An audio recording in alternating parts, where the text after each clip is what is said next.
Hey everyone, Happy New Year. And before we get into today's video, I just want to mention that the United Motorcoach Association Bus Expo will be happening this Friday, the 20th to the 23rd in Oklahoma City.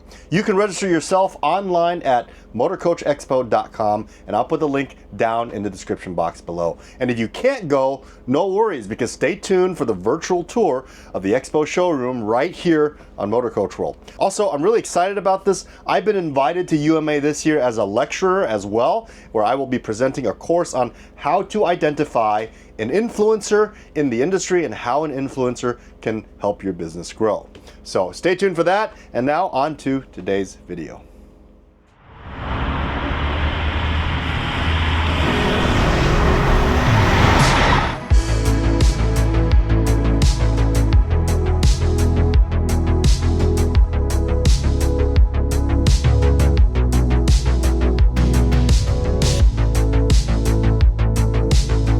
Hey, what is going on, all you bus nuts, geeks, and enthusiasts out there?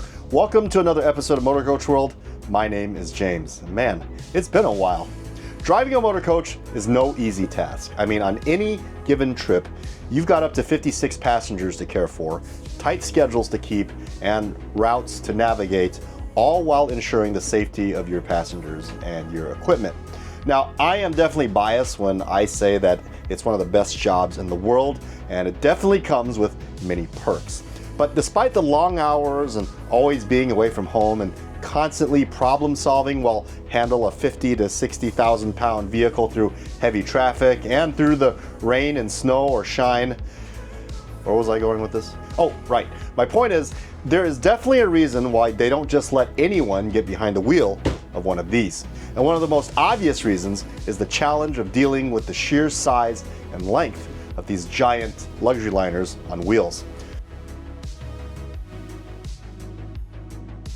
Motor coaches are built to carry as many passengers as possible, as comfortably as possible, and as safely as possible. Now, the longest single chassis motor coach in North America are 45 feet long, or 13.7 meters, while in Europe they can be up to 49.2 feet long, or 15 meters. For example, the Mercedes 0530L or the Citaro L model, which are actually transit buses, as well as the Setra S19UL, which is a 49-foot long or 15-meter long motor coach.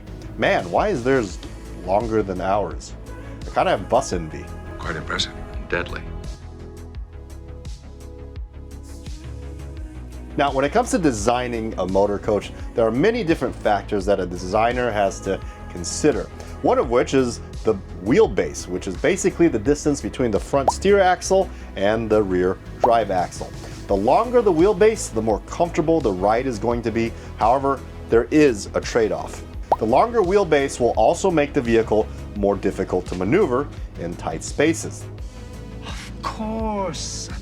Some bus manufacturers actually take pride in building their buses with shorter wheelbases, meaning that the front steer axle and the rear drive axle are closer together. This allows the bus to be able to turn within a very tight turn radius. But the trade-off here is the smaller the wheelbase, the more tail swing the vehicle will have. The tail swing refers to the rear end of the motor coach swinging out during turns, which can be really dangerous if the driver is not aware of it and the turns are not properly managed. In the US, motor coaches such as the MCI J4500 has a wheelbase of 26.5 feet or 8.1 meters with a rear overhang of 12.5 feet or 3.82 meters and has a turning radius of 47 feet or 14.32 meters, which is actually identical to its cousin, the MCI D45 CRT, due to the fact that they're both built on the exact same chassis.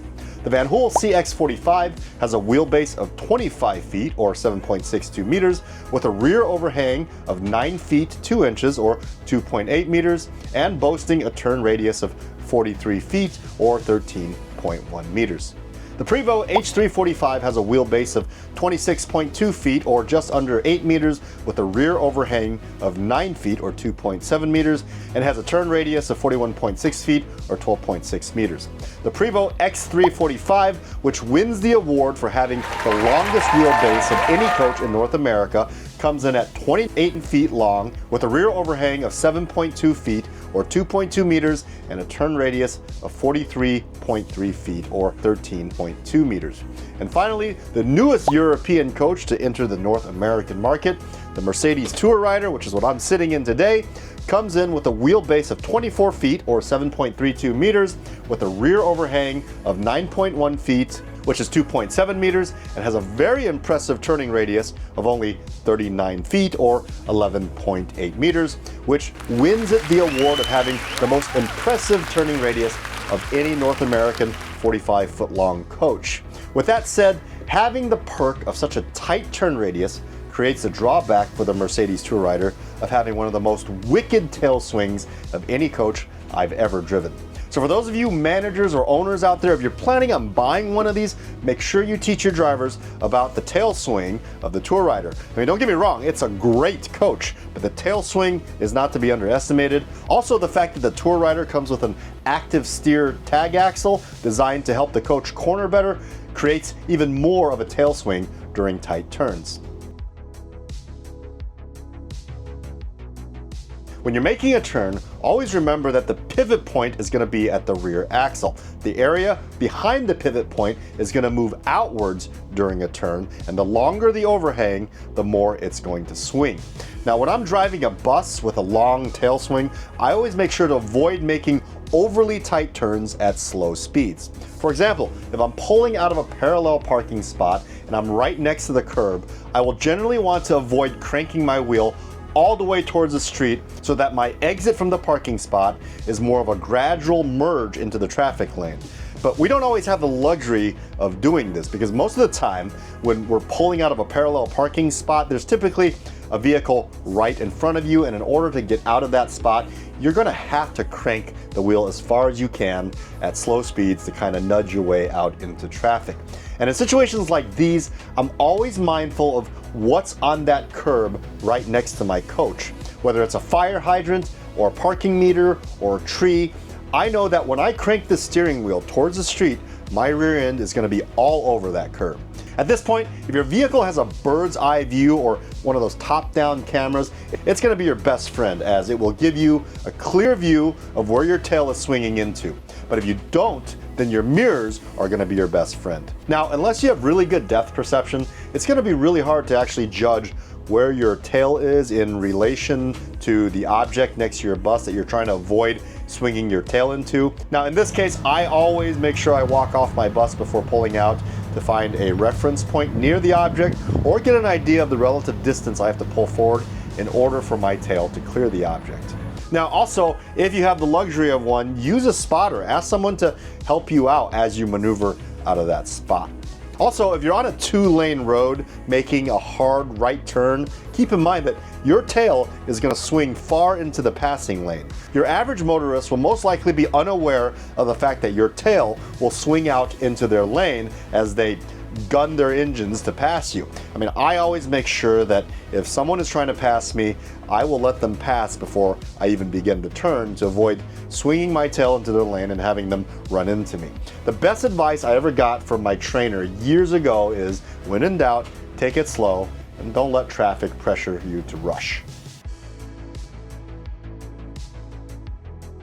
When it comes down to having a tighter turning bus versus the worry of a really bad tail swing, different drivers as well as the companies they work for will kind of have their own opinions and preferences. Some drivers will actually take the larger tail swing for the benefit of a tighter turning bus. And in the end, it also comes down to the environment that the driver operates the bus in most of the time. Some companies do more rural routes or cross country, and some companies operate in tight inner city environments 24/7. So it's going to make a big factor in what the company and the drivers will prefer.